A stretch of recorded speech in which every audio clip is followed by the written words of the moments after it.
si Gianna Ilagan, mag-aaral ng Santiago South Central School, Grade 4 Love. At ako naman si Mami Mary Ann.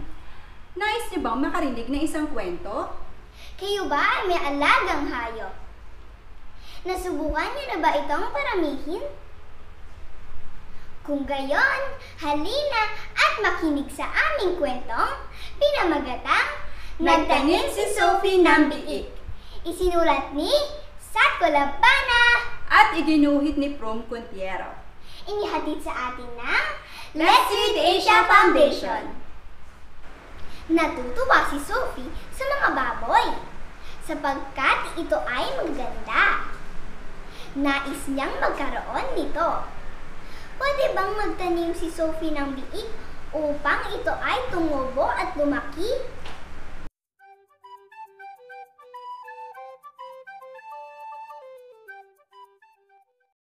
Ngayon ay pupunta sina Sophie at ang kanyang nanay kina Tia Changnan upang kuhanin ang biik na ipinangako ng kanyang tiya. Wow!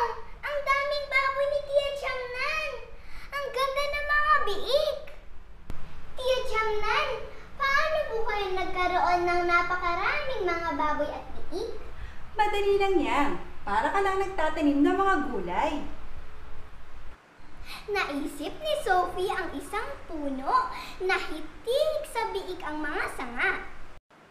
Napangiti si Sophie at bumulong sa sarili. Parang araw, magkakaroon din ako ng mga biik gaya ni Tia Chamnan. Habang papauwi, tinanong ni Sophie ang kanyang ina. Nanay, paano po ba tayo nagtatanim? Madali lang yan, anak ko. Kailangan mo lang makakita ng isang lugar na may sapat na sikat ng araw. Tapos, maghukay ka sa lupa at magtanim. Pagkatapos, didiligan mo ito at lalagyan ng pataba. At babantayan ang kanilang paglaki. Iyon lang. Kaagad na sinimulan ni Sophie ang pagtatanim.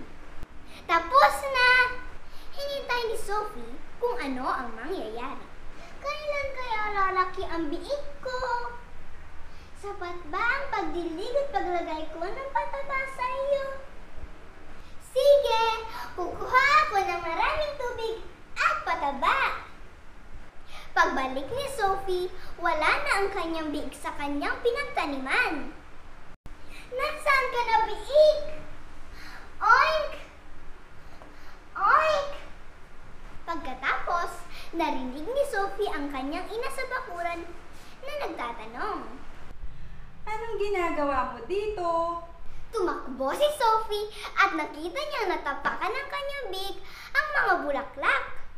At ito ay paggulong-gulong sa putikan. Hinabol at nahulog ni Sophie ang biik. Huwag po kayong mag-alala, nanay. Itatanim ko po ulit itong baboy para magkaroon tayo ng maraming mga biik. Ang mga hayop ay hindi gulay, anak. Kapag itinanim mo itong baboy, ay hindi ito magkakaroon ng mga biik. Umpisahan natin sa pagpapakain ito para ito ay lumaki. Napakaganda po talaga ng aking biik. Sa ngayon, ay masaya si Sophie na alagaan muna ang kanyang nag-iisang baboy. Lagi natin tatandaan, mga bata, Na dapat ay matuto tayong maghintay at makontento kung ano ang meron tayo. Dahil hindi lahat ng bagay ay nakukuha sa madali ang paraan.